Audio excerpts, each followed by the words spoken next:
This call is now being recorded. Good evening बच्चे। Hello बच्चा, last class में हम क्या पढ़ गुड इवनिंग बच्चे, म्यूट करो। लास्ट क्लास में हम क्या पढ़ रहे थे? जो हमारा 6th चैप्टर था, जो लाइंस और एंगल था, उसके बारे में देख रहे थे। हमने लास्ट एक्सरसाइज तक आ गए थे, 6.3 हमने कर लिया था, 6.3 पे थे मतलब, और हम उसमें कर चुके थे आपके क्वेश्चन 4 तक। आज हम स्टार्ट करेंगे 5th से। सबसे पहले हम देखते हैं बच्चा 5th वाला क्वेश्चन। जब हम 5th वाले क्वेश्चन में देखेंगे तो यहाँ आपको देखिएगा एक डायग्राम दिया गया है, उसी के अकॉर्डिंग हमें क्वेश्चन सॉल्व करना है। तो इस वाले डायग्राम को ध्यान से देखेंगे बच्चा। दिया क्या गया है हमको, ये वाला डायग्राम है आपका, ये नहीं है, ये हम कर चुके हैं, यहाँ हमें देखना है। दिया गया है कि जो PQ है वो PQ जो है वो PS पर क्या है 90 डिग्री फॉर्म कर रहा है। मीन्स ये एंगल आपको कितना दिया गया है 90 डिग्री दिया गया। और क्या दिया गया बच्चा, ये वाला जो एंगल है वो 28 डिग्री दिया गया है, और ये वाला आपको दिया गया है 65। इसके अलावा दिया गया है कि जो PQ लाइन है बच्चा वो SR से कैसी है, पैरेलल है। SR कह लो या फिर ST कह लो, एक ही बात है बच्चा, क्योंकि सेम ही लाइन एक्सटेंड हुई है। तो यहां से आप कह सकते हो कि जो PQ है that is parallel to the ST। कोई बात नहीं बच्चे, रिकॉर्डिंग देख लेना, ठीक है। अब हमें निकालना क्या है, एक्स और वाई की वैल्यू निकालना। तो सबसे पहले बच्चे हम स्टार्ट करेंगे वाई की वैल्यू निकालना। बच्चे यहाँ पर अगर हम देखें तो ये पैरेलल है इस वाले लाइन की, ठीक है। ये वाला पैरेलल इसका है, तो इसका क्या मतलब हुआ बच्चा, ये वाला जो एंगल है वो इक्वल होगा इसके, ठीक है। समझ आया, ये वाली लाइन पैरेलल है इस वाले लाइन की, तो ये वाला जो एंगल है जिसे हम क्या कहते हैं, जो आपका अपोजिट एंगल है, इंटीरियर अपोजिट एंगल है, ये आपके क्या हो जाएंगे, ये आपके इक्वल हो जाएंगे। अब एक बात बताओ, हमने एक्सटीरियर एंगल के बारे में पढ़ा था। एक्सटीरियर एंगल क्या होता है बच्चा, बाहर वाला कोण, ये एक्सटीरियर वाला कोण, ये वाला एंगल, ठीक है। तो एक्सटीरियर एंगल का मतलब होता है बच्चा कि जिस भी साइड ये बन रहा है, जिस भी एंगल के साइड बन रहा है उसके अपोजिट वाले एंगल के इक्वल होता है। रिपीट, किसी भी एक्सटीरियर एंगल की बात करें बच्चे, तो जिस भी साइड से एक्सटीरियर एंगल बन रहा है उस साइड के एंगल के अलावा जो रिमेनिंग 2 एंगल होते हैं वो उनके इक्वल होता है। मीन्स 28 और x का जो सम हो जाएगा बच्चा वो कितना होएगा, 65 होएगा, ठीक है। तो x हम यहां से निकाल सकते हैं ना, 65 माइनस 28 कितना आ जाएगा बच्चा, ये आपका 7 आ जाएगा, और ये आपका कितना होएगा 37 डिग्री। ये वाली बात समझ आए बच्चा, x की वैल्यू निकालना समझ आया बच्चा। मैम अब ये जो आपका 37 आ गया बच्चा, ये 90 दिया गया, हम y निकाल सकते हैं। सिर्फ हमें क्या देखना है, इस वाले ट्रायंगल को देखना है। कौन कौन सा, P, Q और Q की जगह पे y लिख लेते हैं, x लिख लेते हैं मतलब। तो इसके हम क्या करेंगे, P वाला एंगल, x वाला एंगल और y वाला एंगल, ये तीनों क्या है बच्चे, तीनों एक ट्रायंगल के पार्ट है, तीनों का जो सम होगा वो 180 होगा।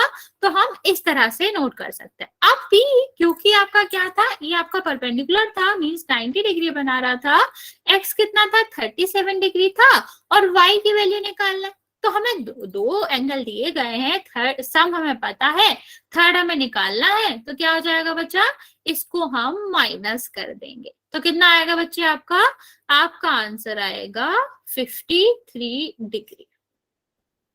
समझ आया बच्चा, ये वाला y जो है वो कितना आ गया 53, और जो x है वो कितना आ गया, वो आ गया 37 डिग्री। इतना समझ आ गया तो बताओ, फिर हम लास्ट वाला क्वेश्चन करते हैं, फिर उसके बाद अगला चैप्टर पढ़ेंगे।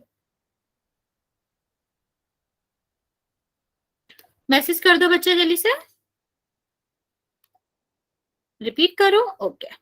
देखो सबसे पहले हमने क्या किया, हमें पता होता है जब 2 पैरेलल लाइंस होती हैं और उनको एक ट्रांसवर्सल लेन क्या करती है, कट करती है, तो इनके जो वर्टिकली अपोजिट रहते, मतलब ये ये आपका इंटीरियर रहते हैं, अपोजिट इंटीरियर एंगल रहते हैं, वो कैसे रहते हैं, इक्वल रहते हैं। ये वाला हमने यूज किया।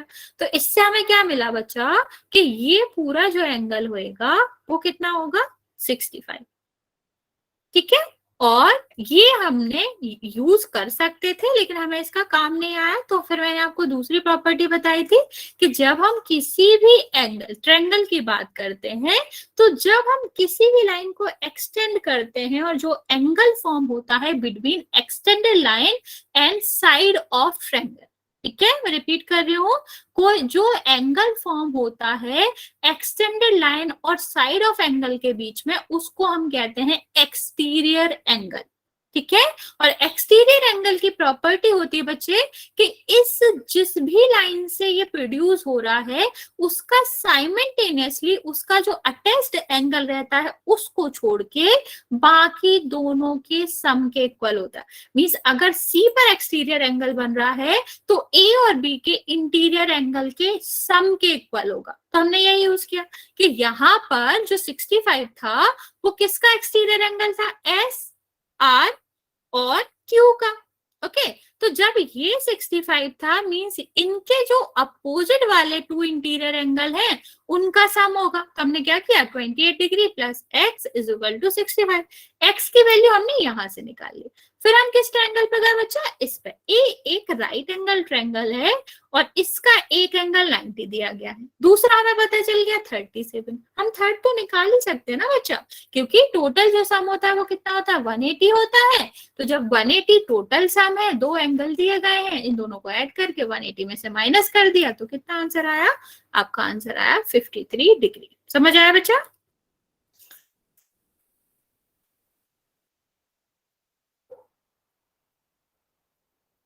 चलिए बच्चा लास्ट वाला क्वेश्चन देखते हैं, 6 वाला, ये आप लोग पूछ भी कर रहे थे। ओके, इसको ध्यान से समझना।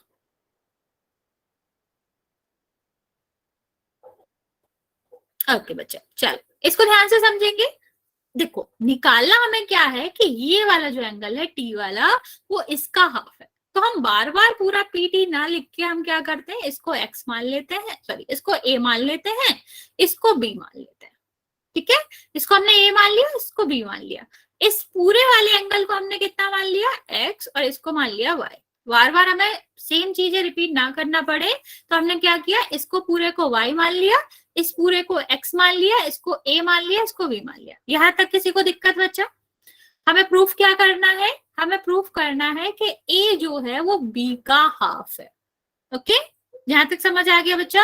हमने छोटा करने के लिए ये पूरा एंगल बार बार ना लिखना पड़े, पी क्यू आर को वाई मान लिया और जो हमारा पी आर एस है उसको एक्स मान लिया और ये इसको हमने y मान लिया, इसको t। प्रूफ हमें क्या करना है कि जो ये वाला है ये इसका हाफ होता है। तो बच्चा यहाँ भी हम एक्सटीरियर एंगल की प्रॉपर्टी ही यूज करेंगे।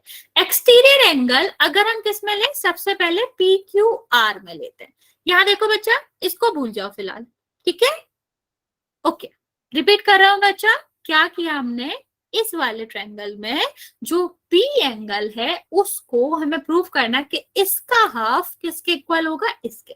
तो हमने क्या करा, एंगल ना लिख के हमने टी वाले एंगल को ए मान लिया और जो पी वाला एंगल है उसको बी मान लिया। तो हमें क्या प्रूफ करना है कि जो ए है वो बी का हाफ है। ओके, और सेम हमने यहाँ पर क्या किया बच्चा, ये हमें दिया गया था एंगल, हमें दिया गया, इसको हमने वाई मान लिया, ये पूरा एंगल को हमने एक्स मान लिया। ओके, अब क्या कहा गया बच्चा कि ये दोनों जो क्यूटी है, क्वेश्चन में ध्यान देना बच्चा, क्यूटी है वो इस y को क्या कर रही है, टू इक्वल पार्ट में डिवाइड कर रही है।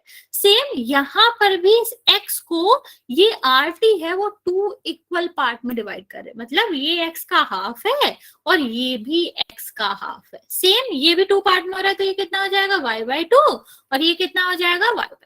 इतना समझ आया बच्चा? क्योंकि वो टू इक्वल पार्ट में डिवाइड कर रही थी तो हमने एंगल को भी टू इक्वल पार्ट में डिवाइड कर दिया। अब हम क्या देखेंगे बच्चे, हम देख रहे हैं इस वाले ट्रायंगल में कौन कौन सा ट्रायंगल हमारा है, एक पी वाला ट्रायंगल है, एक दूसरा है। तो पहले हम ले रहे हैं पी क्यू आर के बारे में। तो पी क्यू आर में जब हम ध्यान से देखें बच्चा, तो एक्स जो है, एक्स जो एंगल है वो आपका एक्सटीरियर एंगल है कि नहीं, बताओ बच्चे। जब हम पी क्यू आर की बात करते हैं तो ये वाला जो एंगल है, एक्स वाला जो एंगल है वो एक एक्सटीरियर एंगल है ना, बाहर बन रहा है, एक्सटेंडेड लाइन पे बन रहा है, ठीक है। तो हमारा क्या हो जाएगा बच्चा कि ये आपका कैसा एंगल है, ये आपका एक्सटीरियर एंगल है। और एक्सटीरियर एंगल की प्रॉपर्टी अभी हमने क्या बताई थी कि एक्सटीरियर एंगल सम के इक्वल होता है, किस किस के, अपोजिट एंगल के। तो यहाँ हम क्या लिख सकते हैं कि y और b के सम के इक्वल होगा x। रिपीट करो बच्चा, कोई भी एक्सटीरियर एंगल जो होता है उस एंगल, उसका जो इंटरनल एंगल होता है उसको हटा के जो टू एंगल बचते हैं उनके सम के इक्वल होता है। तो यहां से हमने क्या निकाल लिया कि जो x है वो y प्लस बी के इक्वल है। अब हम क्या चलेंगे बच्चे, अब हम दूसरे इसमें चलेंगे, ट्रायंगल में। कौन कौन सा ट्रायंगल बचा है, क्यू टी आर। मैं बॉर्डर लाइन कर देती हूँ। अब हम ले रहे हैं ये वाला ट्रायंगल, ठीक है, ये रेड वाला।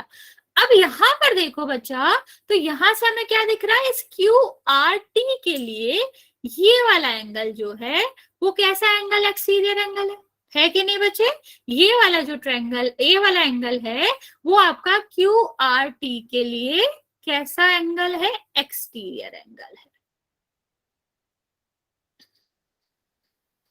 ठीक है, ये पूरा x था, हाफ इसका xy2 था, तो आपका QRT के लिए कितना हो जाएगा, xy2 जो है वो एक्सटीरियर एंगल है। और क्या होता है बच्चा, एक्सटीरियर एंगल हमेशा इक्वल होता है इनके सम के, तो आपका a और प्लस कितना हो जाएगा, y/2। ठीक है, यहां तक समझ आया बच्चा।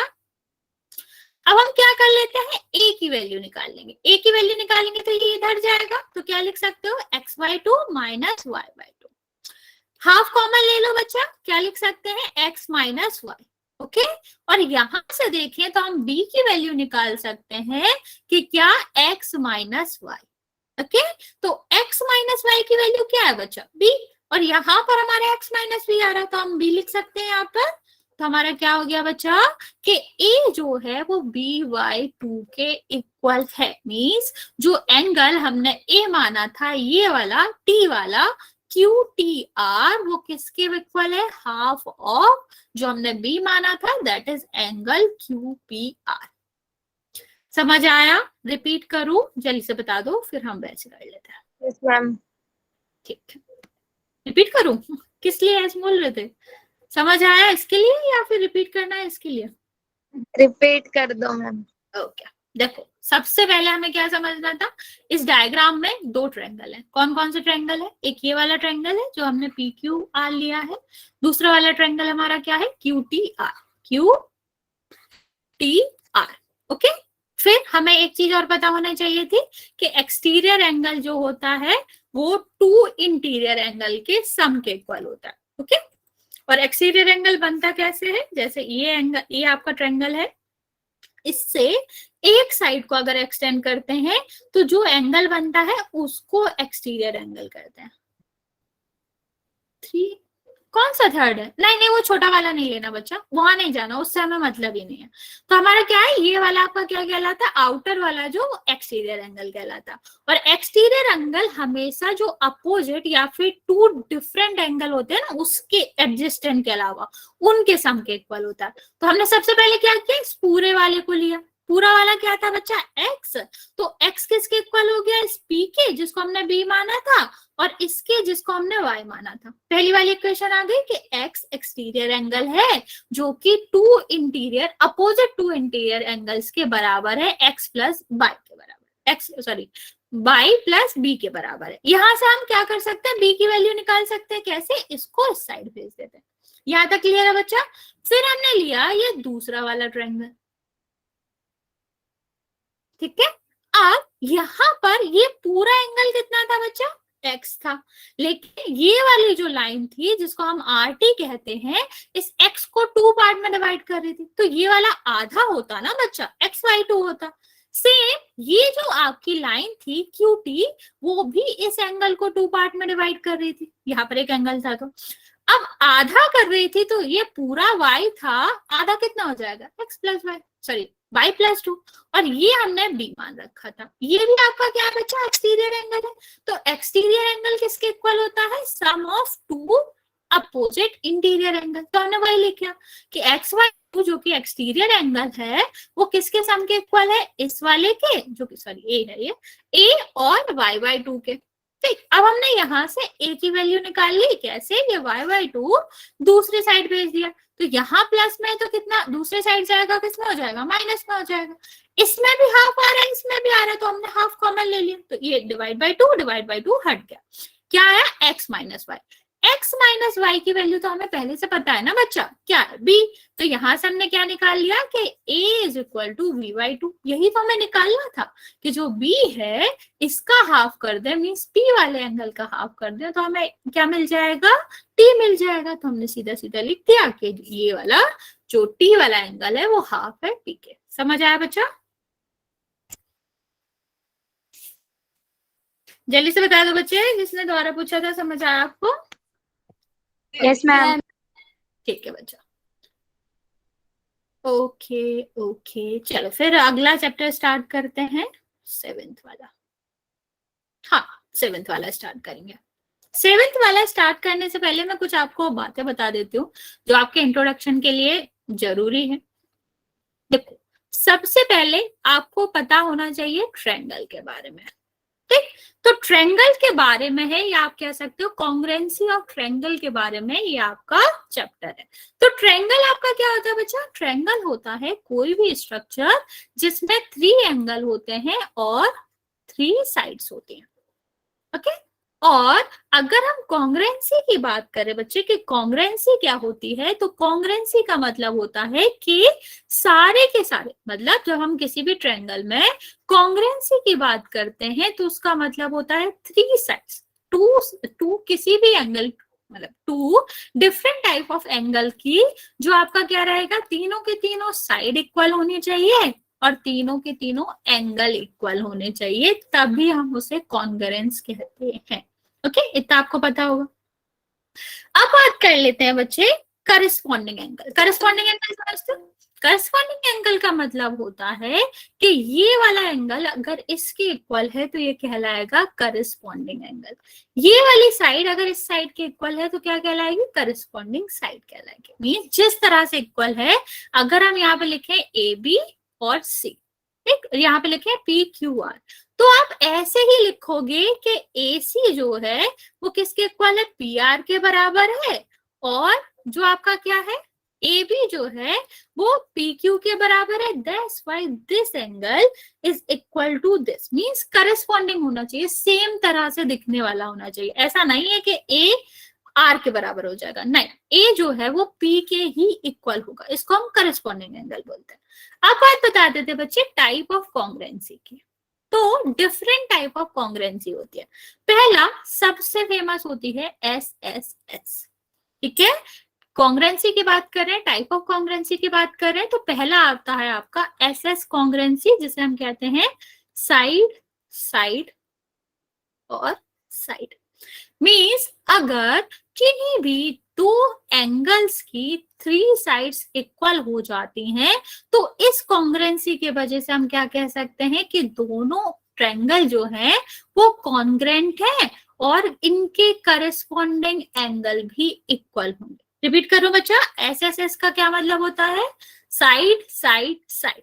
मीन्स किसी भी 2 ट्रायंगल की अगर 3 साइड्स आपस में इक्वल हैं तो उनके करस्पॉन्डिंग एंगल भी इक्वल होंगे, किसके वजह से, कॉन्ग्रुएंसी के वजह से। ओके, दूसरा आपका होता है बच्चा, ये आपका फर्स्ट है, दूसरा आपका रहती है SAS, ठीक है? सेकेंड, SAS का क्या मतलब है बच्चा, साइड एंगल और साइड, ये आपको लिखनी पड़ती है इसलिए इसका नेम इंपॉर्टेंट है। SAS अलग है बच्चा और ASS अलग है, ठीक है? मैं रिपीट कर रही हूं, एक सेकेंड। यहाँ पर आपको ध्यान रखने की बात यह है कि आप किस तरह से कॉन्ग्रुएंसी लिख रहे हो। मींस अगर आप SAS लिख रहे हो तो आपकी कॉन्ग्रुएंसी है, लेकिन SSA लिख रहे हो तो इस तरह की कॉन्ग्रुएंसी एग्जिस्ट ही नहीं करती। मैं रिपीट कर रही हूँ बच्चा, आपकी जो कॉन्ग्रुएंसी होती है वो SAS होती है, अगर आप SSA लिख रहे हो तो इस तरह की कॉन्ग्रुएंसी होती ही नहीं है। अब आपको लगेगा इनमें क्या अंतर है, तो बच्चा अंतर की बात बताएं तो यहाँ पर देखो क्या लिखा है, साइड एंगल साइड। तो यहाँ पर जो एंगल होता है बच्चा ऐसे एस के लिए, वो दो इक्वल साइड के बिटवीन ही होना चाहिए। मतलब अगर ये वाली साइड इसके इक्वल है, ये वाली साइड इसके इक्वल है, तो ये जो बिटवीन वाला एंगल है वो इक्वल होना चाहिए, तभी इसे एस कॉन्ग्रेंसी के तहत जो आपके ट्रायंगल हैं वो कॉन्ग्रेंट माने जाते हैं। लेकिन अगर ये वाला एंगल इक्वल ना होके ये वाला एंगल इक्वल है, तो हम इन टू ट्रायंगल्स को कभी भी कॉन्ग्रेंट नहीं कह सकते। रिपीट करो या समझ आया बच्चा? जल्दी से बताओ समझ आया है या फिर रिपीट करो।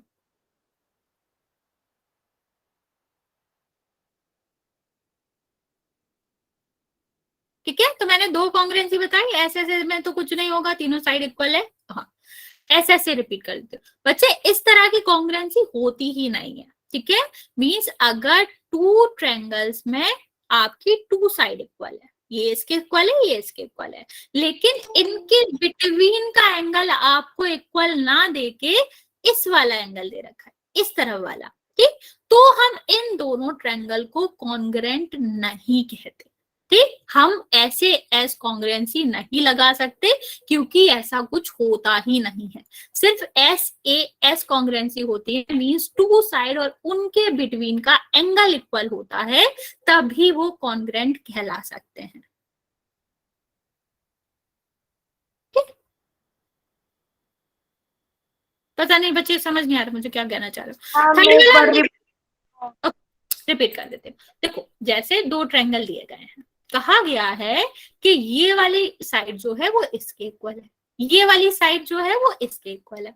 ओके, और ये जो साइड वाला एंगल है ये इसके इक्वल है। तो इसको, इन दोनों ट्रायंगल को हम कॉन्ग्रेंट नहीं कह सकते, ये दोनों ट्रायंगल बराबर नहीं है।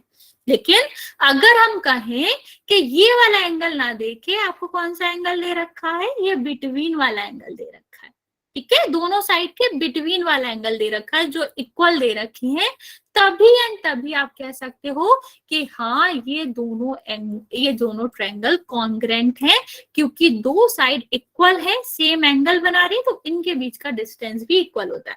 लेकिन अगर आप इस तरह लोगे ना कि टू साइड है और यहाँ पर अलग अलग साइड बना रही है, इस तरह से ले लिया, तब भी तो ये दोनों इक्वल हो गई, ये डिफरेंट एंगल इस तरह से हो गया, तो वो होगा ही नहीं ना बच्चा, इसीलिए कह रहा है। ओके, चलो, मतलब इस तरह की कॉन्ग्रेंसी नहीं होती है, दो साइड के बिटवीन वाला एंगल होगा तभी वो कॉन्ग्रेंट कहलाता है। चलिए बच्चों आगे देखते हैं एस एस ए। थर्ड वाला कॉन्ग्रेंसी क्या है? S S A कॉन्ग्रेंसी। इसका क्या मतलब है बच्चे? सीधा सीधा है। ए का मतलब एंगल, बच्चा आपस में बात नहीं करनी ना। ए का मतलब क्या है? एंगल, और एस का मतलब क्या है आपका? साइड। तो अगर टू एंगल और एक साइड इक्वल होती है, कोई भी एंगल हो, इसमें हमें फर्क नहीं पड़ता, सिर्फ इसमें याद रखना पड़ता, कोई भी टू एंगल हो और एक साइड गिवन है, तो हम क्या कहेंगे कि इस तरह में क्या होता है, दोनों जो ट्रायंगल होंगे वो कॉन्ग्रेंट होंगे, मींस बाकी करस्पॉन्डिंग एंगल और साइड वो इक्वल ही होंगे। यहाँ तक समझ आया बच्चा? मैम इसमें कोई भी साइड ले सकते हैं? हाँ बच्चा, कोई भी साइड ले सकते हैं, पर साइड होना जरूरी है। एक चीज और याद रखना बच्चे, अगर तीनों एंगल दिए गए हैं कि इक्वल है, तब भी वो कॉन्ग्रेंट नहीं होता, क्योंकि अगर हम इतना छोटा ट्रायंगल ले लें, इनका एंगल इक्वल ले लें, और इतना बड़ा ले लें, इनका एंगल इक्वल ले लें, तो क्या ये इक्वल है ट्रायंगल? इनकी एक भी साइड इक्वल नहीं है। तो इस तरह के ट्रायंगल अगर तीनों एंगल इक्वल है, साइड एक भी नहीं दी गई है, तो वो कभी भी कॉन्ग्रेंट नहीं होते। ठीक है, और यहाँ पर आप साइड कोई सी भी ले सकते हो, कोई फर्क नहीं पड़ता। नेक्स्ट हम देखते हैं बच्चा लास्ट वाला, फोर्थ वाला, जिसको हम कहते हैं आर एस एच। ठीक है, मतलब आर ए और एस। ठीक है, आर एस ए कर लो, कुछ भी कर लो, एक ही बात है। एच लिख लो यहाँ पे चाहे। इसका क्या मतलब होता है बच्चा? ये राइट एंगल ट्रायंगल के लिए होता है। ठीक है, अगर राइट एंगल ट्रायंगल में आपका एक साइड, ठीक, और हाइपोटेनियस इक्वल दी गई है, तो वो दोनों राइट एंगल ट्रायंगल जो है वो कैसे होते हैं, वो आपके कॉन्ग्रेंसी के अंदर आते हैं, कॉन्ग्रेंट होते हैं। रिपीट करो बच्चा, RHS का क्या मतलब है, राइट एंगल ट्रायंगल दिया गया है और सिर्फ दो ही आपकी क्या दी गई है उसमें, जो साइड है वो दो ही इक्वल दी गई है, कौन सी, हाइपोटेनियस और एक कोई भी साइड, तब भी वो क्या होते हैं, तब भी वो कॉन्ग्रेंट होते हैं, क्योंकि हमें पता है पाइथागोरस थ्योरम लगाएंगे, ये दोनों इक्वल है तो ये तीसरी वाली इक्वल आ ही जाएगी। तो दी गई हो नहीं दी गई हो, you don't have to find out, you just have to write it कि according to the RHS congruency these two triangle must be congruent. Okay, समझ आया बच्चा? तो राइट एंगल ट्रायंगल में हमें दो ही साइड से काम चल जाएगा, एक हाइपोटेनियस होनी चाहिए और दूसरा क्या होना चाहिए, दूसरा आपका कोई भी साइड। लेकिन और किसी भी ट्रायंगल में जिसमें आपका नहीं दिया गया कि वो राइट एंगल ट्रायंगल नहीं है, और अगर सिर्फ इतना ही दिया गया कि टू साइड इक्वल है, तो उसे हम कॉन्ग्रेंट नहीं कह सकते। या तो हमें ट्रायंगल इनके बीच का एंगल दिया गया हो या साइड दी गई हो, तभी हम कॉन्ग्रेंसी प्रूव कर सकते हैं। अब जल्दी से बता दो, इतना समझ आ गया तो क्वेश्चन करते हैं। रिपीट, कौन सा वाला बच्चा? RHS वाला नाम। ओके, RHS वाला रिपीट कर देते हैं। देखो क्या बात कर रहे हैं बच्चा, कि दो ट्रायंगल दिए गए हैं, राइट एंगल, ठीक है, ये साइड दिया गया है, ये साइड दिया गया है, ये वाला साइड इक्वल दिया गया, ये वाला साइड दिया गया, ठीक, ये 90 है, ये 90 है, ठीक।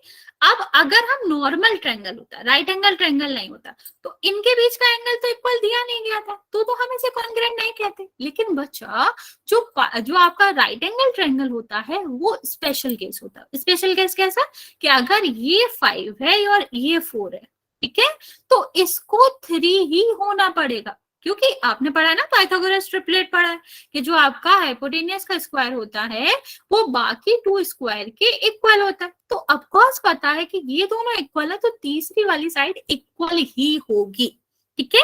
आपको निकालना नहीं होता है, सबको पता रहता है, इसलिए अलग से कॉन्ग्रेंसी है कि हाइपोटेनियस और एक कोई भी एक साइड इक्वल दी गई है राइट एंगल ट्रायंगल में, तो वो दोनों ही ट्रायंगल क्या कहलाते हैं, वो दोनों ही ट्रायंगल आपके कहलाएंगे कि वो कॉन्ग्रेंट है और उनके करस्पॉन्डिंग एंगल और साइड भी इक्वल है। ओके बच्चे, समझ आया? Yes ma'am. चलो अच्छा, चलिए बच्चे, तो फर्स्ट क्वेश्चन देखते हैं। सबसे पहले इतनी ही आपको नॉलेज होनी चाहिए थी। अब हम क्वेश्चन पे सीधा सीधा चलेंगे। स्टार्टिंग में छोटे छोटे क्वेश्चन है, आसानी से कर लोगे, कोई दिक्कत नहीं है। यहाँ पे देखो बच्चा, क्या दिया गया है, AC इक्वल है AD के। देखो यहाँ दिया गया है, क्वाड्रिलेटरल है जिसमें AC AD के इक्वल है, और AB जो है वो A को बाइसेक्ट करती है। बाइसेक्ट का क्या मतलब है बच्चा, ये वाला एंगल इसके इक्वल दिया गया। अब हमें क्या प्रूफ करना है कि हम क्या कह सकते हैं VC और BD के इक्वल, इसके बारे में। तो हम क्या कह सकते हैं कि इक्वल है, ये तो हम कह सकते थे, लेकिन हमें अपनी बात प्रूफ भी करना पड़ेगा, सिर्फ कहने से तो कुछ होता नहीं।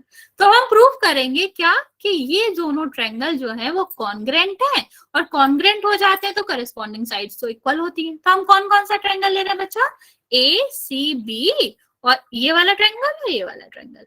और दूसरा हम कौन सा ले रहे हैं बच्चा, ये एंड लिखा है बच्चे, ये ट्रायंगल ले रहे हैं ABD, ठीक है। तो पहली चीज हम क्या लिख सकते हैं कि इस वाले में AC जो है वो किसके बराबर है, वो आपका बराबर है AD के। ओके, दूसरा हम क्या कह सकते हैं कि AB और AB दोनों में ही है, ये वाली जो AB साइड है वो ABC की भी है और ADB की भी है। तो जब साइड बराबर एक ही है, दोनों में इंक्लूड हो रही है, तो वो इक्वल तो होगी। आप यहाँ पे लिख भी सकते हो कॉमन, ठीक। रीजन भी लिख दिया करो, जब हम कॉन्ग्रेंट प्रूफ करते हैं तो हम रीजन भी लिखते हैं कि हम ये इक्वल क्यों लिख रहे हैं। दी गई है तो गिवन, कॉमन है तो कॉमन, और हमने प्रूफ किया है तो आप लिख सकते हो करस्पॉन्डिंग एंगल की साइड, ठीक है। और नीचे यहाँ पर देखें तो हम क्या कह सकते हैं कि एंगल CAB जो है वो किसके इक्वल है, एंगल BAD के इक्वल है। ये भी क्या है, गिवन है। तो अकॉर्डिंग टू द मतलब SAS हो गया ना बच्चा, ये साइड और ये साइड इक्वल है और ये वाली साइड, और इनके बीच का एंगल है, तो कौन सी कॉन्ग्रुएंसी हुई बच्चे? S A S. तो according to the S S congruency आप क्या कह सकते हो कि ट्रायंगल ए सी बी जो है वो कॉन्ग्रुएंट है ट्रायंगल ए बी डी के, ठीक है। और आप क्या लिख सकते हैं? सीबीसीडी के हिसाब से, मतलब corresponding sides of corresponding triangle के हिसाब से ये सीएससीटी के हिसाब से आप क्या लिख सकते हो कि बी सी जो है वो बी डी के इक्वल होगी, ठीक है, corresponding side of corresponding triangle. यहां तक समझ आया बच्चा? मैम ये CSCT क्या है? Corresponding sides of congruent triangle. नहीं समझ आया? रिपीट करो इसको। देखो सी आपका क्या है, यहाँ पर देखो करस्पॉन्डिंग है ना, ये जैसे इस तरफ है, ये बीडी भी इसी पैटर्न में है इस साइड, ठीक है। और सी का मतलब क्या, मतलब एस का मतलब क्या है? साइड। सी का मतलब क्या बचा? कॉन्ग्रुएंट, और टी का मतलब है ट्रायंगल। तो सीएससीटी के हिसाब से ये दोनों बराबर, आप पूरा भी लिख सकते हो, corresponding side of congruent triangle. इतना समझ आ गया बच्चा? आगे बढ़े। Okay ma'am. पूरा लिख सकते हो, शॉर्ट में लिखने की जरूरत नहीं है। जल्दी से बताओ बच्चा, नेक्स्ट क्वेश्चन पे चले या इसमें कोई डाउट है तो पूछ लो। पर हाँ ध्यान रखना, जब भी आप ये सब लिखो तो उसमें ये मेंशन करना बहुत इंपॉर्टेंट है कि कौन सी कॉन्ग्रुएंसी लगाई है आपने। एस एस ए मतलब S S A R S H जो भी लगाई है वो लिखना जरूरी है। Corresponding sides of congruent triangle, ये इसका फुल फॉर्म है, ठीक है, corresponding sides of congruent triangles. हाँ सीएससीटी। चलो बच्चा दूसरा क्वेश्चन करते हैं।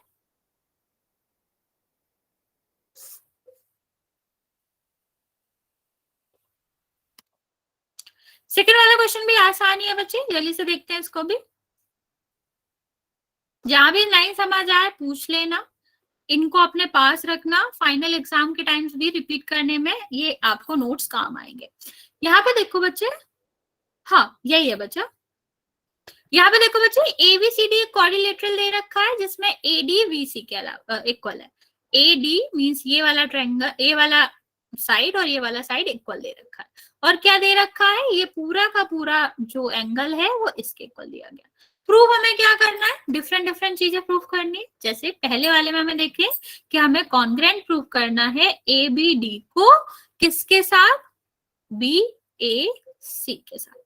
ये तो बहुत आसान हो गया। अगर इसको हम थोड़ा सा अलग करके देखें, अगर हम इसको इस तरह से बना के देखें तो ये इस तरह दिखेगा। ऊपर वाली ये वाली साइड हटा दो तो ये इस तरह दिखेगा। यहाँ पर आपको क्या दिख रहा है कि ये तो कॉमन है।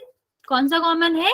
कि ए बी जो साइड है बच्चा वो तो आपकी हो गई कॉमन, दोनों ट्रायंगल में आ रही है। तो हम क्या लिख सकते हैं? ए बी, और ए बी आपका क्या हो जाएगा बच्चा? कॉमन हो जाएगा। ओके, दूसरा आप क्या कह सकते हो कि एडी जो है वो बीसी के इक्वल दिया गया ना बच्चे। तो हम क्या करेंगे? एडी जो है वो हम लिख देंगे बीसी के इक्वल गिवन, ठीक है। और उसके बाद लिख सकते हैं कि एंगल ए जो है वो एंगल बी के इक्वल है, ये भी गिवन है, ठीक है। तो यहां से हमारा क्या आ गया कि ए एस कॉन्ग्रुएंसी के हिसाब से आपका जो ट्रायंगल एबीडी है वो क्या हो गया? कॉन्ग्रुएंट प्रूफ हो गया बी ए सी के। ओके, तो यह इतना समझ आया बच्चा? ये वाली बात समझ आई बच्चा? फर्स्ट वाला आपका कंप्लीट हो गया, यहां तक समझ आया तो बता दो। बाकी ये सब सीएससीटी के हिसाब से हो जाएगा।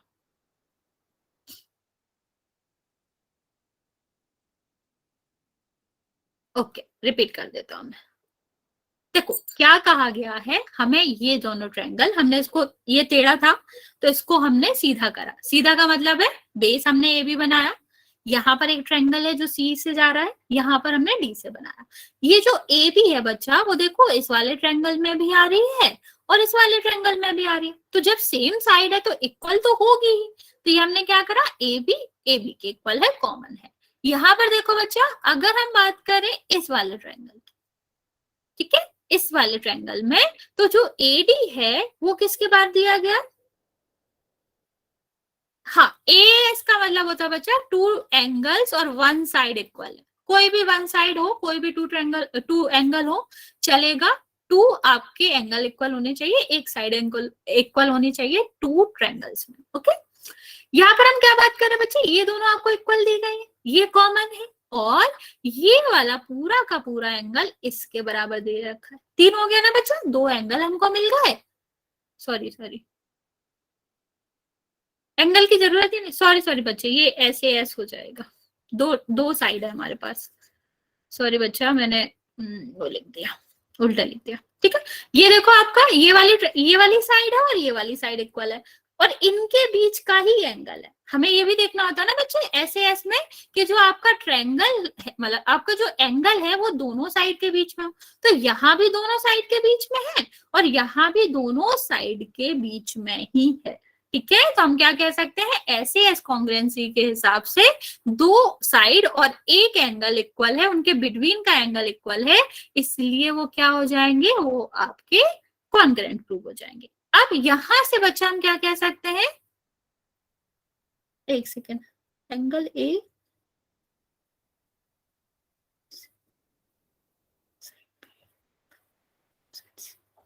बच्चे, मैं समझ नहीं पा रही क्या कहना चाह रहे हो तुम। नहीं, यहां पर हमारा ये वाली साइड इसके इक्वल थी, ये वाली कॉमन थी, और ये वाला एंगल हमें दे रखा था। तो एक एंगल है, दो साइड है। ओके, और यहाँ पर अगर हम देखें, आप ये वाला देखो तो ये वाला इसके इक्वल हो जाएगा ना सी एस सी टी के हिसाब से, करस्पॉन्डिंग साइड, सॉरी ये आपका सी ए सी टी के हिसाब से होगा, corresponding angle of congruent triangle के हिसाब से आप क्या कह सकते हैं कि ये जो डी वाला है वो किसके इक्वल हो जाएगा? सी के इक्वल हो जाएगा। ठीक है, ये वाला जो एंगल है बच्चा वो किसके इक्वल हो जाएगा? इसके इक्वल हो जाएगा, और सी एस सी टी के हिसाब से जो डी बी है वो किसके इक्वल हो जाएगी? ए सी के इक्वल हो जाएगी। रिपीट करो बच्चा, इतना हमने प्रूव कर लिया। इसके बाद हम क्या कह सकते हैं कि ये दोनों कॉन्ग्रुएंट प्रूव होगा, ये और ये। तो ये वाली साइड किसके इक्वल होगी बच्चा? ये वाली साइड इसके इक्वल हो जाएगी, क्योंकि सेम दिखने वाली ना बच्चा। करस्पॉन्डिंग का क्या मतलब होता है? जैसी उसकी वेशभूषा है, संरचना है, कंस्ट्रक्शन है, उसको हम करस्पॉन्डिंग बोलते हैं, सेम दिखने वाली। ठीक है, तो इससे हमने क्या कर दिया कि ये दोनों इक्वल है। अब हमें दूसरी चीज क्या प्रूव करनी है बच्चे? A B D, A B और डी मीन्स ये वाला ट्रायंगल, दूसरी साइड से लिखते हैं, ये वाला जो एंगल है वो किसके इक्वल है? वो आपके इसके इक्वल है। तो आप तब भी कह सकते हो जब पूरा ट्रायंगल ही करस्पॉन्डिंग हो गया तो हम क्या कह सकते हैं कि छोटा वाला एंगल जो है वो किसके इक्वल होगा? इसके इक्वल होगा। तो हम क्या लिख सकते हैं? Corresponding angle of congruency triangle या कॉन्ग्रुएंट ट्रायंगल के हिसाब से आपका क्या हो गया? सी ए बी जो है वो इक्वल हो गया डी बी ए के।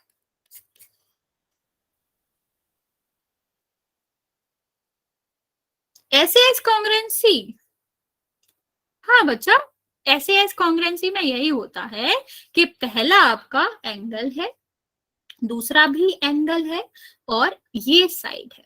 ए का मतलब एंगल होता है और सी का मतलब साइड होता है। ओके, ये समझ आया बच्चा या रिपीट करूं? कहीं भी कंफ्यूजन है? यहाँ पर मैं बाउंड्री बना के दिखा सकती हूँ कौन कौन से ट्रायंगल लिए थे हमने। ये वाला ट्रायंगल लिया था एक, ये वाला ट्रायंगल लिया था इसमें। ठीक है, ये आपका ट्रायंगल दिख रहा है, ये दोनों हमने ट्रायंगल लिए थे जिसमें से हमें दिया गया था कि ये इसके इक्वल है। CSCT लिख सकते हो, कोई दिक्कत नहीं है, शॉर्ट फॉर्म है बच्चे वो। ठीक है, तो ये आपका क्या हो जाएगा? ये आपका इक्वल हो जाएगा, ये कॉमन हो जाएगा, और ये आपका गिवन है। ठीक है, ये दोनों इक्वल दिए थे तो आपका क्या हो गया? ये हमने ये आपका क्या कर दिया? हमने ऐसे एस के वजह से कॉन्ग्रुएंट प्रूफ कर दिया, और इसके हिसाब से हमने क्या करा कि ये एंगल इसके इक्वल हो गया क्योंकि कॉन्ग्रुएंट है, और ये वाला एंगल इसके इक्वल हो गया, और ये वाली साइड इसके इक्वल हो गया। अब जो भी पूछना है आप सीधा सीधा लिख सकते हो कि करस्पॉन्डिंग एंगल है किसका? कॉन्ग्रुएंट ट्रायंगल का, या फिर करस्पॉन्डिंग साइड है, आप इस तरह से लिख सकते हो। ओके, चले आगे बच्चे।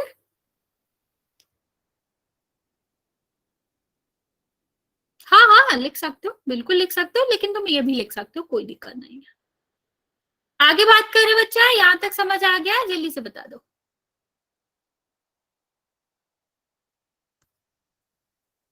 अरे बोलो, कहाँ गए? क्या? आगे मैम। ओके बच्चे, चलो थर्ड वाला क्वेश्चन देखते हैं। ये वाला आसान है, कोई कंफ्यूजन नहीं होगा इसमें बच्चे। देखो यहाँ पर अगर थोड़ा डायग्राम कंफ्यूजिंग होता है तो आप लोगों को थोड़ा लग सकता है, वरना ये चैप्टर आसान है, आपको ज्यादा दिक्कत नहीं होगी। देखो यहाँ पर क्या दिया गया, ये 90 दिया गया, ये 90 दिया गया। आपको क्या बताना है, आपको सीडी वाई सेक्ट करता है। वाई सेक्ट का मतलब मैं आपको बता चुकी हूँ। वाई का मतलब क्या होता है, 2, और सेक्ट का मतलब होता है डिवाइड करना, 2 इक्वल पार्ट में डिवाइड करना। ठीक है, तो जब भी हमें वाई सेक्ट दिया गया है तो हमें क्या प्रूव करना है कि दो इसके जो भी पार्ट हो रहे हैं वो इक्वल है। तो यहाँ पर हमें क्या प्रूव करना बच्चा, कि ये वाली साइड इसके इक्वल है। अब कैसे प्रूव करेंगे हम? जब भी हमें इक्वल प्रूव करना होता है हमारे मन में क्या आता है, कॉन्ग्रुएंट प्रूव कर देते हैं दोनों ट्रायंगल को। ये 90 दे रखा है, ये 90 दे रखा है, ये वाला एंगल जो है वो इसके इक्वल होगा, होगा कि नहीं? दोनों कैसे हैं, आपके अपोजिट साइड एंगल है, तो आप क्या हो जाएगा, ये वाला एंगल इसके इक्वल हो जाएगा। ओके, और क्या दिया गया बच्चा, एडी जो है वो बीसी के इक्वल है। एडी कहाँ है बच्चे, ये जो साइड है वो इसके इक्वल है। तो आप लिख सकते हो। वैसे हमें ये नहीं भी दिया होता तब भी हमारा करेक्ट था, क्योंकि RSH हो जाता। और अगर दिया गया है तो हम क्या कर सकते हैं, तो भी हम लिख सकते हैं कि 2 साइड और एक एंगल है। वैसे आप नहीं लिख सकते थे क्योंकि साइड अलग अलग है, लेकिन हम यहाँ RSH से लगा सकते। अगर बच्चे ये राइट एंगल ट्रायंगल नहीं होता और 2 साइड दी जाती और ये एंगल दिया जाता, तब आप नहीं लिख सकते थे कि ये दोनों ट्रायंगल कैसे हैं, दोनों जो ट्रायंगल है वो कॉन्ग्रुएंट है। लेकिन हम यहाँ किसके हिसाब से लिख सकते हैं, RHS के हिसाब से। मींस राइट एंगल ट्रायंगल में जब हाइपोटेनियस क्या मतलब ये एक साइड जो है वो इक्वल होती है और 2 एंगल इक्वल होते हैं, तब भी वो क्या कहलाता है, तब भी वो आपका कॉन्ग्रुएंट कहलाता है। तो हम यहाँ पर क्या लिखेंगे बच्चे, कि AD जो है वो किसके इक्वल है, BC के इक्वल है। ओके, और यहां पर हम क्या लिखेंगे बच्चे, यहां पर लिखेंगे कि जो एंगल है कौन सा, CBO, ये किसके इक्वल है, ये इक्वल है OAD के। और तीसरा हम क्या लिख सकते हैं बच्चे, कि जो BOC है, और यहां पर क्या है बच्चे, DOA। ठीक है, ये तीनों दे रखे हैं, किस किस के हिसाब से, सीधा RHS लिखना, RHS के हिसाब से लिख लो, या 2 एंगल और एक साइड दी गई है तो हम क्या लिख सकते हैं, SSA भी लिख सकते हैं। ओके, क्या लिख सकते हैं कि SAAS के हिसाब कॉन्ग्रुएंसी जो है उसके हिसाब से हमारे दोनों ट्रायंगल जो कि ADO है और BCO है, दोनों ही क्या हो गए, दोनों ही आपके कॉन्ग्रुएंट प्रूव हो गए, जिसके वजह से जिनकी करस्पॉन्डिंग साइड है OD और OC, ये दोनों क्या हो जाएंगे, इक्वल हो जाएंगे। और जब ये इक्वल है तो हम क्या कह सकते हैं कि जो O है बच्चा, या फिर ये जो O पॉइंट आ रहा है, जो भी AB है, वो आपके CD को बाइसेक्ट कर रही है, 2 इक्वल पार्ट में डिवाइड करे। ठीक है, दो एंगल दे रखे थे, एक हमने क्या देखा था यहाँ पर, एक साइड थी, तो SSAAS कॉन्ग्रुएंसी के हिसाब से क्या हुआ बच्चा, दोनों जो ट्रायंगल है वो कॉन्ग्रुएंट प्रूव हो गए। और करस्पॉन्डिंग साइड्स के हिसाब से हमने क्या लिख लिया बच्चे, कि ये वाली साइड इसके इक्वल है, एक साइड के 2 इक्वल पार्ट है, तो हम क्या कहेंगे, AB बाइसेक्ट कर रहा है CD को। हाँ 2 है बच्चा, तुम ये भी लगा सकते हो, तुम ये भी लगा सकते हो, दोनों एक ही बात है, आप दोनों यूज कर सकते हो। जनरली इसमें क्या होता है, इसमें हम हाइपोटेनियस को ज्यादा प्रेफरेंस देते हैं कि हाइपोटेनियस दिया गया तभी लगाएं, लेकिन अगर दो एंगल और एक ट्रायंगल एक साइड दे रखी तो आप यही यूज करा करो। हो इससे भी सकता है, बस थोड़ा सा हमें अलग से चीजें निकालनी पड़ेंगी, लेकिन आप अगर 2 एंगल दिए गए तो आप यही यूज कर लिया करो। ओके, चलो आगे देखते हैं बच्चा, 4th वाला क्वेश्चन। किसी को कोई दिक्कत है बच्चे इसमें?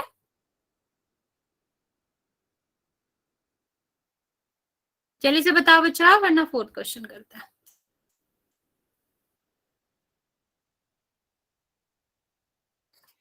मैम एक बार और रिपीट कर दो।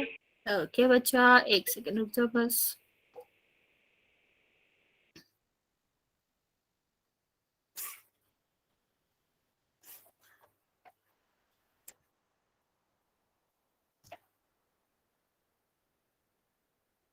बच्चा जिसका भी कैमरा ऑन है ऑफ करो।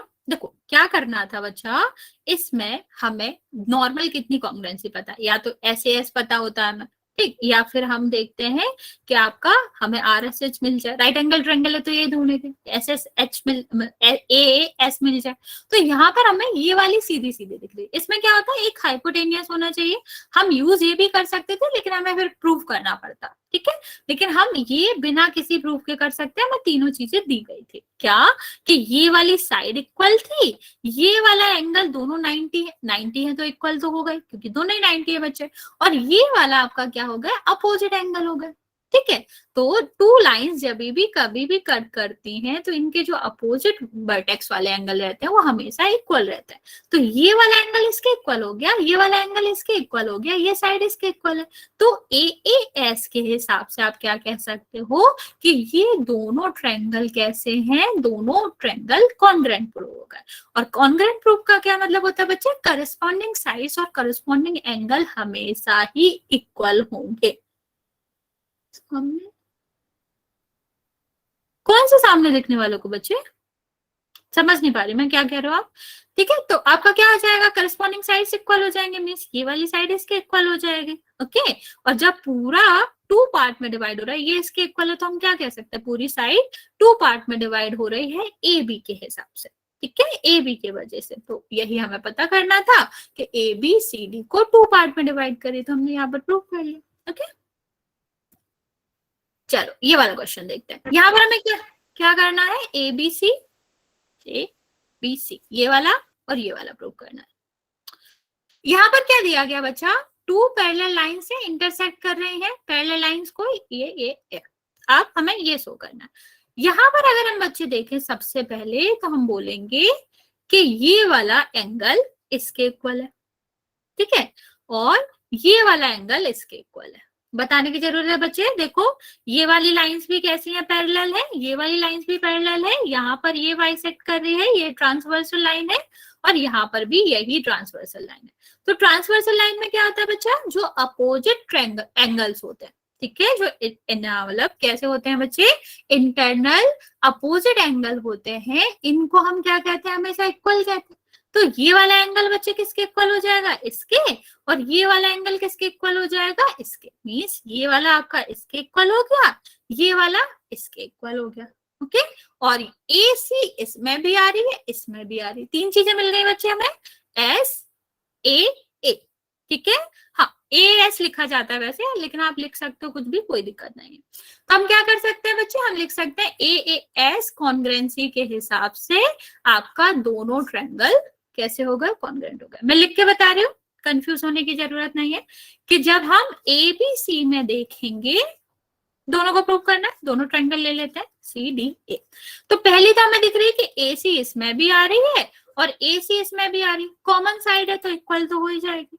अब दूसरा हम क्या कह सकते हैं बच्चे, कि जो आपका एंगल है, कौन सा, DAC, कौन सा एंगल है बच्चा, DAC, ये जो है वो किसके इक्वल होगा, ACB के इक्वल होगा। क्यों, क्योंकि जो आपकी P है और Q है, ये कौन सी लाइन है, पैरेलल लाइन है। देखो यहाँ पे लिखा है parallel lines P and Q, और पैरेलल लाइंस हैं तो जो इनके क्या होंगे, अल्टरनेट इंटीरियर एंगल होंगे, उनके हिसाब से ये इक्वल होंगी,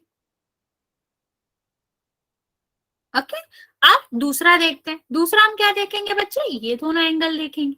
यहां पर हम कौन सा लगाएंगे, L और M, ठीक है। क्या बोलेंगे बच्चा, कि जो आपका एंगल है DA, नहीं एक सेकेंड का, ये वाला एंगल, ठीक है, कौन सा एंगल बोलेंगे बच्चे, DCA, DCA है, वो किसके इक्वल हो जाएगा बच्चे, वो आपका इक्वल हो जाएगा एंगल BAC के, ठीक है। सेम वही जो आपका क्या रहेगा, कि ये दोनों पैरेलल थी तो alternate exterior, sorry alternate interior angle. Okay, और तीनों चीजें मिल गई तो हम क्या बोलेंगे, AAS कॉन्ग्रेंसी के हिसाब से ये दोनों ट्रायंगल कैसे प्रूव हो गए, कॉन्ग्रेंट प्रूव हो गए। जल्दी से बताओ बच्चा, समझ आया है? रिपीट करवाना हो बता दो, समझ आ गया हो बता दो, वरना फिर आगे बढ़ते। बोलो जल्दी से बच्चे।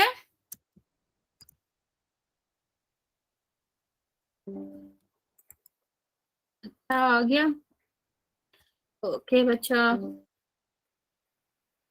ओके चलो फिर। मैम 1 मिनट दिखा दो। लो देख लो,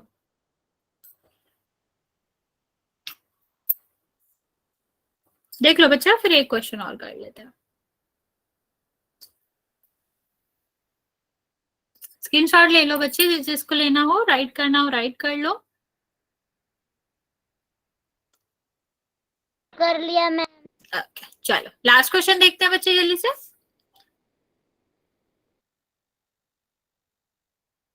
क्या क्वेश्चन है बच्चा, यहाँ पर देखेंगे लाइन L जो है वो A को बाइसेक्ट करती है। मतलब ये जो है वो A को बाइसेक्ट करने का क्या मतलब है बच्चे, इसका मतलब है कि ये वाला एंगल और ये वाला एंगल इक्वल है। बाइसेक्ट का तो ये मतलब होता है बच्चा कि ये वाला एंगल ये वाला इक्वल है। अब क्या कहा गया है, और B को भी बाइसेक्ट करती है, मतलब ये वाला एंगल भी और ये वाला एंगल भी इक्वल है। ठीक है, यहाँ समझ आया, L बाइसेक्ट करती है एंगल A को और B को, किस पॉइंट पे, पॉइंट ऑन L, कोई भी L पर एक पॉइंट है उस पर। अब क्या दिया गया है बच्चा, ये परपेंडिकुलर है, ये परपेंडिकुलर है। परपेंडिकुलर का क्या मतलब होता है बच्चा, ये 90 डिग्री है और ये 90 डिग्री है। अब यहाँ आपको सबसे आसान हो गया, दो एंगल हमें मिल गए, मतलब तीनों एंगल मिल गए, ठीक है, और एक साइड मिल गई AP, कॉमन है, तो हम कोई भी दो एंगल ले लें और हम क्या ले लें, एक साइड ले लें। AAS के हिसाब से हम क्या प्रूव कर सकते हैं, AAS के हिसाब से हम प्रूव कर सकते हैं कि आपका ट्रायंगल जो है वो कैसा है, कॉन्ग्रेंट है। तो ये वाला ट्रायंगल हमें प्रूव करना है, ये वाला। तो हम सबसे पहले क्या लिखेंगे बच्चा, AB दोनों में है, AB जो है आपका वो कॉमन लाइन है, ठीक है, या कॉमन साइड है। दूसरा हम क्या लिख सकते हैं बच्चा, कि एंगल Q जो है वो इक्वल है P के बोथ 90 डिग्री। ओके, और दूसरा हम क्या कह सकते हैं बच्चे, कि एंगल QAB जो है वो इक्वल है PAB के। कैसे कह सकते हैं, क्योंकि एंगल A बाइसेक्ट हो रहा है, बाइसेक्टेड बाय लाइन L। ठीक, तीन चीजें मिल गई बच्चे। तो हम क्या बोलेंगे यहाँ पर हम बोलेंगे कि आपका AAS के हिसाब से जो ट्रायंगल है APB वो किसके इक्वल, किसके क्या है, कॉन्ग्रेंट है, वो आपके AQB के कॉन्ग्रेंट है। ओके, तो अब जब हमें कॉन्ग्रेंट प्रूव हो ही गया तो पहला वाला क्वेश्चन तो हो गया। दूसरा क्या कह रहा था कि B और P और Q के बराबर है, तो वही corresponding sides of corresponding triangle, congruent triangle के हिसाब से हम क्या लिख सकते हैं कि BP जो है वो BQ के इक्वल है। समझ आया बच्चा, क्योंकि ये दोनों कैसे हो गए, कॉन्ग्रेंट प्रूव हो गए, इनकी हर एक साइड और हर एक एंगल इक्वल होगा। तो यहाँ से हमें क्या मिल गई, ये दोनों साइड दोनों परपेंडिकुलर है, दोनों करस्पॉन्डिंग साइड से, तो ये दोनों भी इक्वल होंगे। ओके, यहाँ तक समझ आया बच्चा? पता नहीं बच्चे, मैं देख के बता सकती हूँ। हाँ, एक बार फिर से बता दे रही हूँ बच्चे, लास्ट क्वेश्चन नहीं है ये। चलो बच्चा कहाँ गया, ये रहा। देखो क्या करना था, इसको ध्यान से देखो, पहले ये दिया था, ठीक, ये वाली साइड तो आपको दिख रही है, दोनों में हमने एक ये ट्रायंगल लेना था, एक ये ट्रायंगल प्रूव करना था। तो ये साइड तो कॉमन है, ये 90 दे रखा है, ये बाइसेक्ट दे रखा है, बाइसेक्ट का मतलब है ये इसके इक्वल होगा। इवन ये भी बाइसेक्ट दे रखा है, मतलब ये दोनों भी इक्वल होगा। हमें दो ही एंगल की जरूरत होती है, तो तीसरा लो ना लो एक ही बात है। तो यहाँ से हमने क्या प्रूव करा बच्चा, कि ये कॉमन है, ये वाला एंगल इसके इक्वल है, ये वाला एंगल इसके इक्वल है, तो हमें AAS मिल गया। ठीक, जो आपकी कॉन्ग्रेंसी रहती है AS, उसके हिसाब से हम क्या कह सकते हैं कि ये दोनों ट्रायंगल कैसे हो गए, दोनों ट्रायंगल कॉन्ग्रेंट प्रूव हो गए। ओके और फिर हम क्या कह सकते हैं बच्चे, क्योंकि ये दोनों कॉन्ग्रेंट है, इनकी हर एक साइड इक्वल होगी, मींस एपी किसके इक्वल होगा, क्यूए के इक्वल होगा, और बीपी किसके इक्वल होगा, क्यूबी के इक्वल होगा। यही हमसे पूछा गया था, क्या ये दोनों इक्वल है? तो corresponding sides of corresponding triangle के, कॉन्ग्रेंट ट्रायंगल के हिसाब से क्या कह सकते हो कि हाँ ये इक्वल है। समझ आया बच्चा? Yes ma'am. एक सेकंड रुको, कैसे मिल गया बच्चे, दिया गया है ना उसमें, देखो साइड तो कॉमन है, हाँ वो भी लगा सकते हो। नहीं नहीं